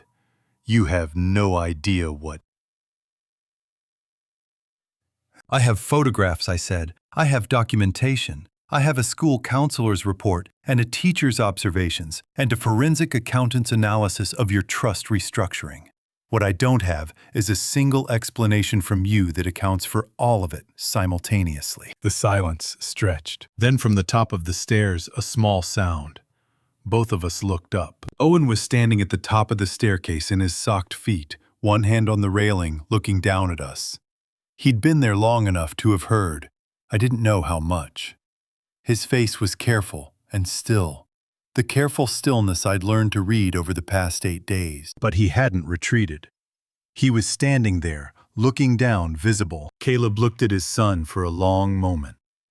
Something moved through his face that I couldn't entirely read, complicated and fast, and then it was gone. He closed the portfolio, put it under his arm. "This isn't over," he said to me. "I know," I said. "Talk to your attorney." He walked to the door, didn't look up at Owen again, opened it and went out and pulled it shut behind him. I heard his car start in the driveway, heard it back out, heard it disappear down the street. I stood in the living room and looked up at Owen. He looked back at me. Then he came down the stairs slowly, one at a time, hand still on the railing. He reached the bottom and stood on the last step so we were closer to eye level. "Is there anything left from dinner?" he asked. Something loosened in my chest. "There is," I said. "Come on." He followed me to the kitchen and sat at the table, and I heated the leftover pot roast from the night before and set it in front of him, and he ate without asking permission and without watching the doorway. He just ate, steady and unhurried, like a boy who had decided that this kitchen, at least, was somewhere food was reliable. I sat across from him and drank my coffee and let the kitchen be what it was, quiet and warm and ordinary. Outside, Caleb's taillights had long since disappeared. Inside, a 9-year-old boy was eating dinner because he was hungry and had asked for it and received it, which was the smallest possible thing, and also, right now, everything. I was up at 4:30. Not because I couldn't sleep, though that was also true. Because there was work to do, and I wanted it done before anyone else was awake, in the particular quiet of early morning, when the mind is clearest and the house makes no demands. I made coffee and took it to my desk and went through the evidence file one final time, not looking for new things, but confirming that what was there was solid, sequenced, complete. The file was 3 inches thick. 41 years of professional habit had produced something that would have impressed me if it had belonged to someone else's case. The trust transfer records with their piggybacked timing, Dennis's analysis, 22 pages, with the forensic document comparison attached, showing the signature discrepancy on the LLC registration. The transition plan in full, tabbed and indexed with my margin annotations in red. The behavioral file, each fabricated entry circled and marked false with the date. I could account for my actual whereabouts and activities. Photographs of Owen's food cache from day 3, the legal pad with its dated entries going back to the first evening, and Ruth's notebook photocopied the relevant entries flagged. I closed the file at 6:15 and sat with my coffee in the early morning light. Through the window, the backyard was still gray, the rose bushes along the fence barely visible. I'd been meaning to trim those bushes for 2 years. After today, I thought, after today, there would be time for ordinary things again. Marcus arrived at 7, which was earlier than I'd asked and exactly when I'd hoped. He came in without knocking, the way he'd started doing over the past 2 days, and set a bag of bagels on the counter and put a hand briefly on my shoulder as he passed, the way men do when they've said the important things already and don't need to repeat them. Owen came downstairs at 7:30. He was dressed, which was unremarkable by now. But he'd done something with his hair, combed it carefully, the way he had the morning after the pancakes. And he was wearing the blue button-down shirt that had been in his bag since the first day. The good shirt, the one you wore when something mattered. He sat at the table and looked at the bagels and looked at me. "You're going somewhere today," he said. It wasn't a question. To a courthouse, I said. Marcus is coming with me. Mrs. Kowalski next door is going to stay here with you. He nodded slowly. Is it about me? I considered how much truth a 9-year-old needed on a Thursday morning. Then I decided he'd been carrying more truth than most adults for longer than he should have, and he deserved a straight answer. Partly, I said. It's about making sure you're safe, and making sure some other things are handled correctly. He processed this. Is my dad going to be there? Probably. He was quiet for a moment. Then he reached over and took a bagel from the bag and started eating it plain, without asking whether there was cream cheese or whether he was allowed to start without everyone seated. Just took it and ate it, steady and calm. Marcus caught my eye across the table. I looked away before either of us made something of it. We ate breakfast mostly in silence, the comfortable kind that had started to develop over the past few days between the three of us. The silence of people who had said the important things and didn't need to fill the space with noise. Owen ate his bagel and drank the orange juice I'd poured without being asked, and watched out the window at the backyard, where the morning light was finally reaching the rose bushes along the fence. Those need trimming, he said. They do, I said. Maybe this weekend. I can help, he said. You showed me how. I remember, I said. At 8:15, Marcus and I gathered the evidence file and our jackets. Patricia had called the night before to confirm the hearing time, 9:30, courtroom 4, Judge Marsh presiding. She'd said, come early, dress conservatively, let her do the talking unless directly addressed. I'd done this enough times as an expert witness to know the protocol. Today was different, only in that the case was mine. I said goodbye to Owen in the front hallway. Mrs. Kowalski was already there, a small woman in her 70s who had lived next door for 19 years and who Owen had met twice over the past week and seemed to find acceptable, which was its own form of high praise from him. We'll be back this afternoon, I said. Owen nodded. He was holding the flat, gray-green stone he'd found at the lake with Marcus, turning it over in his fingers the way he'd been doing since he put it in his pocket 2 days ago. Okay, he said. Marcus and I walked to the car. I started the engine, checked the mirror, began to back out of the driveway. I was watching the street behind me when Marcus said quietly, Walter? I stopped. In the rearview mirror, Owen was standing on the front porch with Mrs. Kowalski beside him. He had the stone in one hand, and he was waving. Not a big wave, not an enthusiastic child's wave, a small, deliberate one. His hand moving back and forth, twice, 3 times.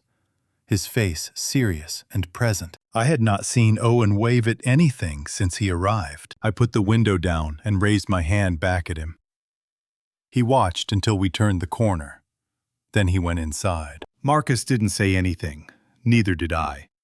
Some things are better left to sit in the car with you in silence, all the way to the courthouse, where they give you something to carry that isn't just the evidence file. The courtroom smelled like carpet that had absorbed 20 years of difficult conversations and never quite released them. I had testified as an expert witness in rooms like this 11 times over my career.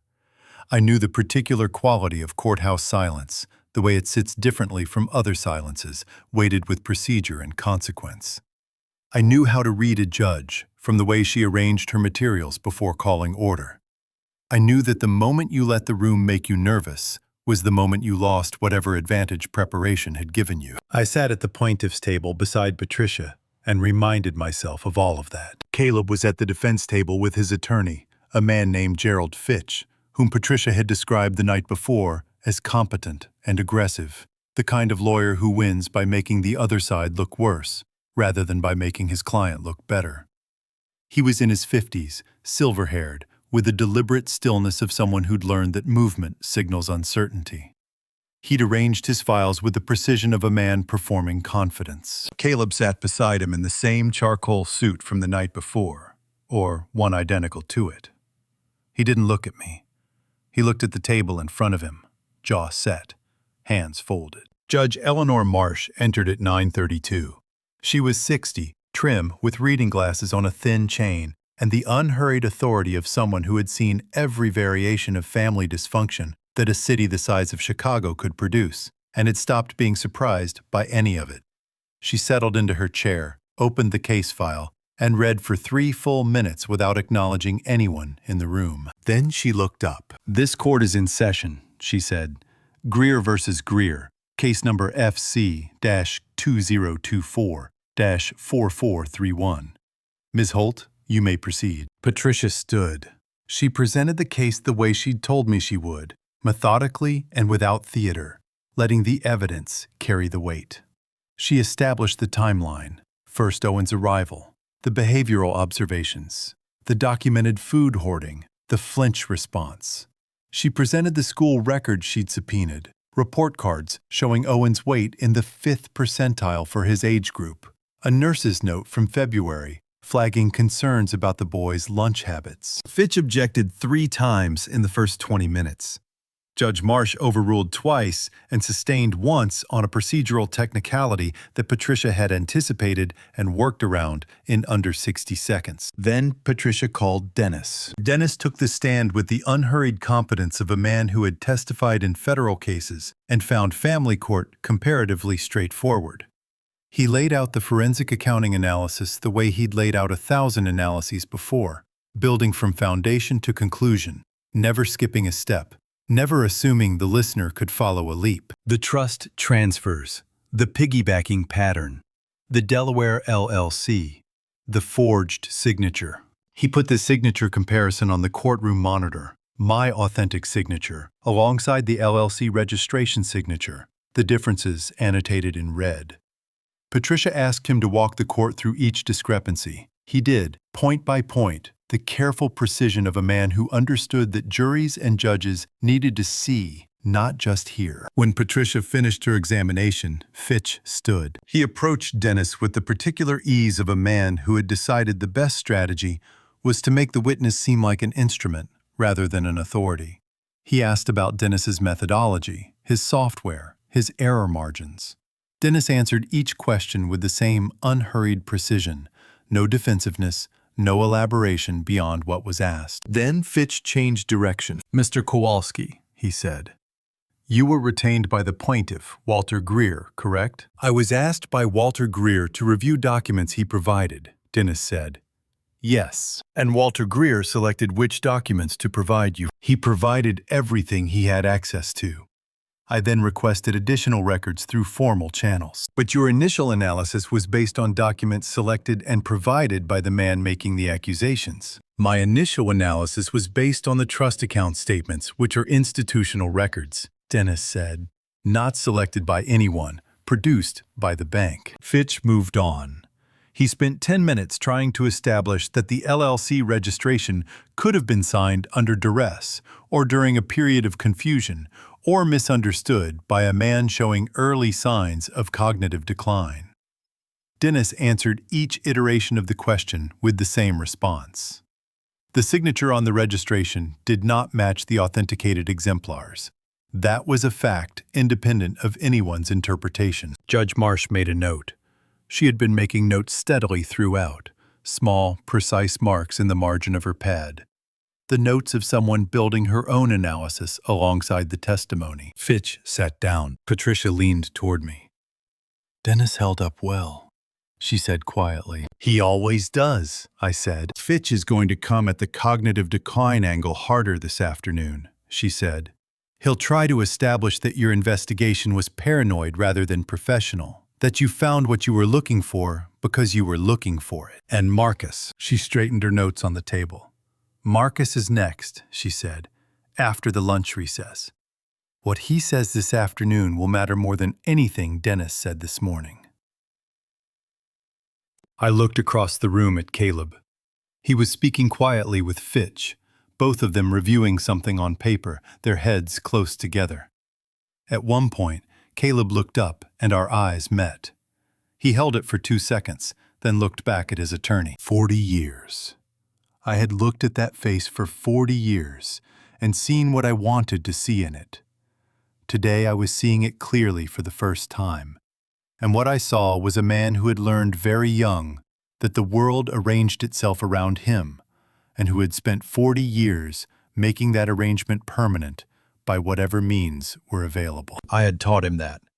Not intentionally, not cruelly, but I had taught him that nonetheless. Ruth had written it down so someone would know. The recess was called at 12:10.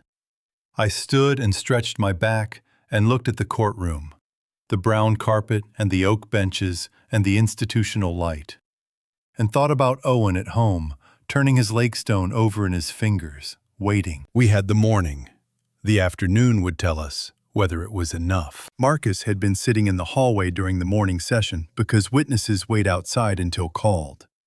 I found him at the lunch recess on a bench near the water fountain, elbows on his knees, turning his phone over in his hands without looking at it. He'd worn the jacket he wore to his mother's funeral, the good dark one he kept for occasions that required him to be his best self. "How did Dennis do?" he asked. "Well," I said. Fitch tried the methodology angle. Dennis didn't give him anything. Marcus nodded. He looked at the courtroom doors down the hall. "What's Fitch going to do with me?" "Try to establish that your observations are colored by old grievances," I said. "That you're using Owen's situation to settle scores with Caleb." He was quiet for a moment. "Is he wrong?" It was the kind of question only an honest man asks about himself. "No," I said. "There are old grievances. But that doesn't make what you saw untrue. Fitch is going to try to make the jury conflate the two.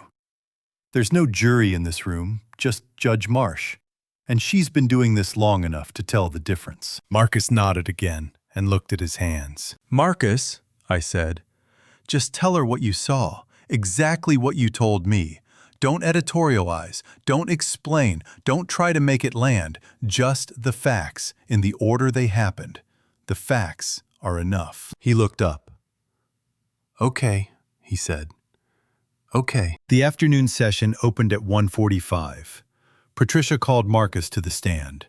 He walked to the front of the courtroom with his hands at his sides and took the oath, and sat down and looked at Patricia and waited. She started with the basics: his name, his relationship to Owen, how long he'd known his nephew. Marcus answered each question in the measured tone of someone who had decided before he sat down that he was going to be precise and unemotional and let the content carry the weight. Then Patricia asked him what he had observed at Caleb's birthday dinner in March. Marcus described it the way he described it to me at the kitchen table. The table rule: no one eats until Caleb sits. Owen's hands in his lap. Owen reaching for the rolls. Caleb saying his name. Owen pulling back. He described it without embellishment, each detail in sequence, his voice steady. Judge Marsh was writing. Patricia asked about the Christmas dinner. The Thanksgiving 2 years prior, when Owen had spilled a glass of water and apologized in the flat, practiced way of a child for whom apologies had become reflex. A birthday party in the summer, where Owen had asked Marcus quietly, while the adults were elsewhere, whether there was going to be food at the party or just cake. Just cake. A 7-year-old asking whether there was going to be food at a birthday party. Fitch objected twice during Marcus's direct examination. Judge Marsh overruled both times without elaboration, which was itself a kind of statement. Then Fitch stood for cross-examination. He approached Marcus with the same deliberate ease he'd used with Dennis. But the angle was different. He established early that Marcus and Caleb had a complicated relationship, that Marcus had felt overlooked in their family of origin, that Marcus had long-standing grievances about how their father had treated both sons differently. Marcus confirmed all of it, quietly, directly, without defensiveness. "So," Fitch said, "it's fair to say that your interpretation of your brother's parenting might be colored by a history of conflict between you." "It's fair to say I have reasons to dislike my brother that predate Owen," Marcus said. "It's not fair to say that a 7-year-old asking if there would be food at a birthday party is a matter of interpretation." Judge Marsh looked up from her notes. Fitch moved on. He asked about Marcus's contact with Owen, how often they'd seen each other, whether Marcus had ever been present in Owen's home environment. Marcus answered, precisely. The contact had been limited. He had not been inside Caleb's home in 3 years. What he had observed had been at family gatherings, in neutral locations, in the presence of other adults. "So your observations are from public settings," Fitch said. Controlled environments where anyone might behave differently than they would at home. Owen behaved the same way at every gathering I attended, Marcus said. Quietly, carefully, like a child who had learned that taking up space had costs. Fitch paused. He'd wanted a different answer. No further questions, he said. At 3:15, Judge Marsh called a recess. She wanted to conduct Owen's interview in chambers with a child advocate present. Both attorneys could submit written questions but would not be present. She estimated 45 minutes. I sat in the hallway with Marcus and Patricia, and we didn't talk very much. Marcus bought 3 coffees from the machine near the elevator, the bad kind in paper cups, and we drank them standing up because sitting felt wrong. 30 minutes passed. Then 40. At 47 minutes, the courtroom clerk appeared in the hallway and said Judge Marsh was ready to reconvene. We filed back in. Caleb was already at the defense table, hands folded, face unreadable. He hadn't looked at Marcus once during the afternoon session. He looked at the table now with the concentrated stillness of a man trying to control something by not moving. Judge Marsh entered settled, opened her notes. "I've completed my interview with the minor child," she said. "I'll incorporate those findings into my written ruling.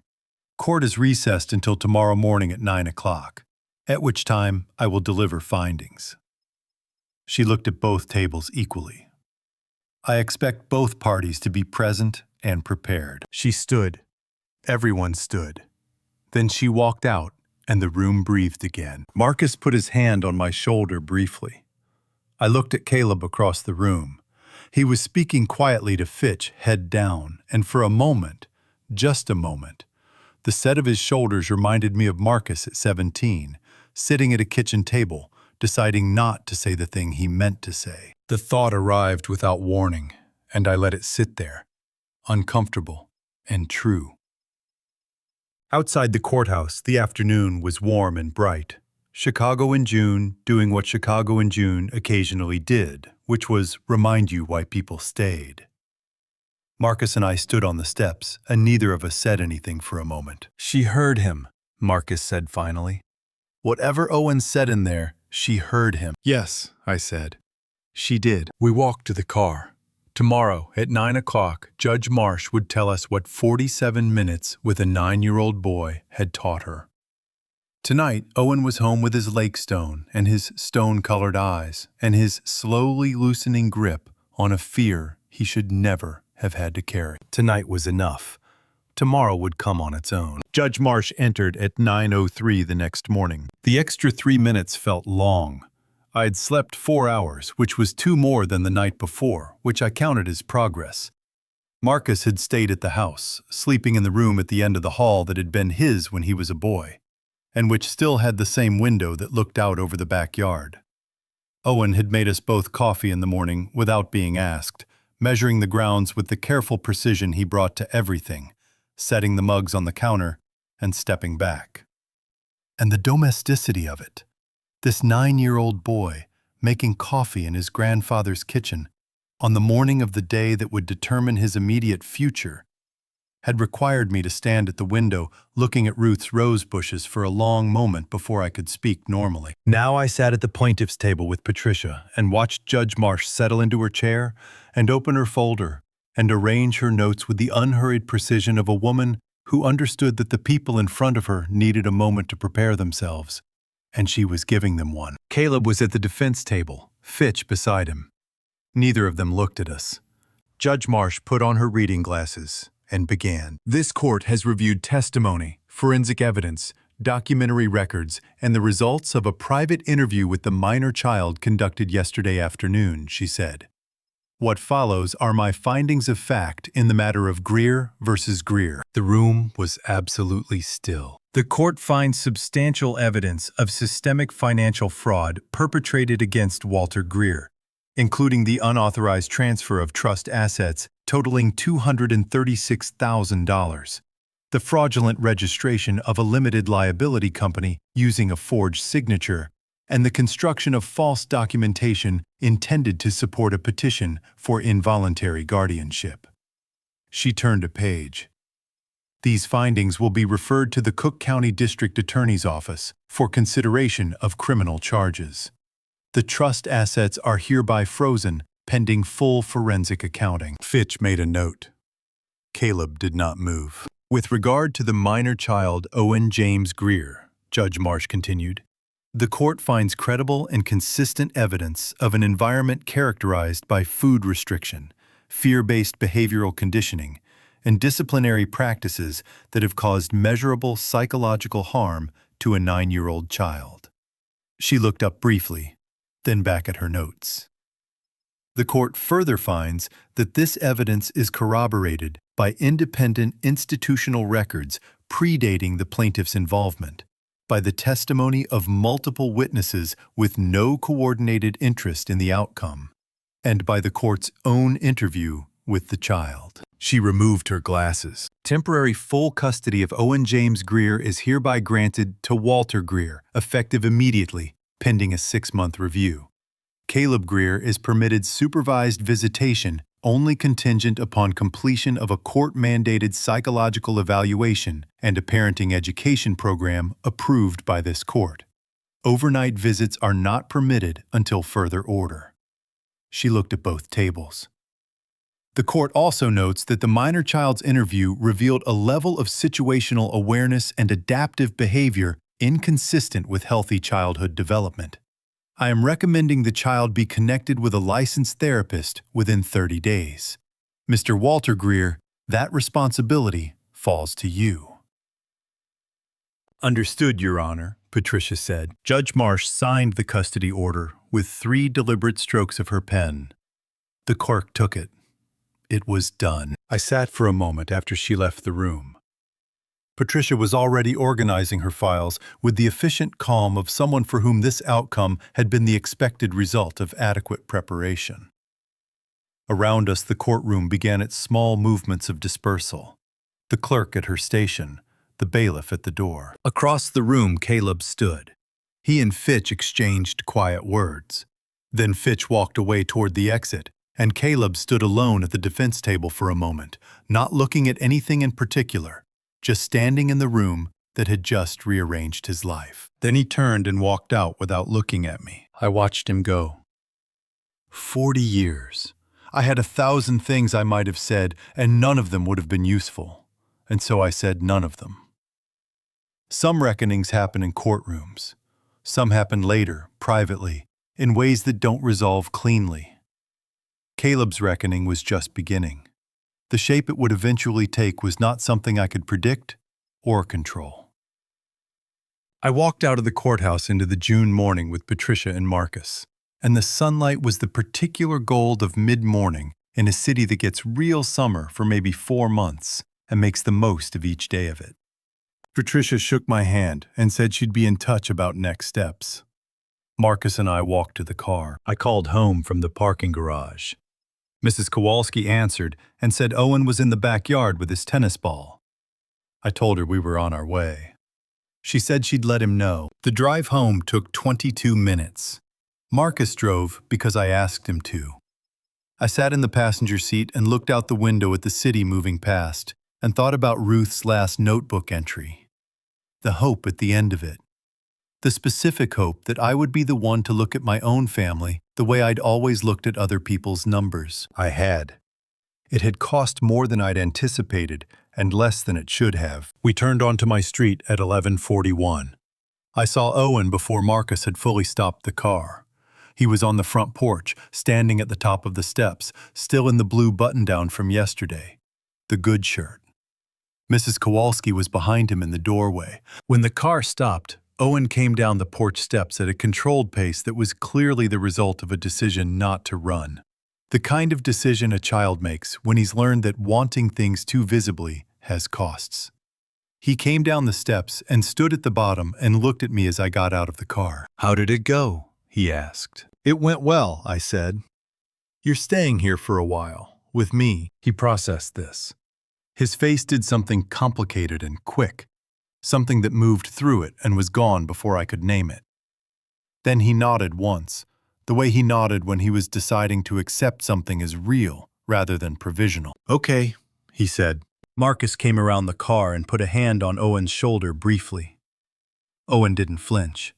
He just looked up at his uncle and then back at me. Is there lunch? He asked. I almost laughed. Almost. There will be, I said.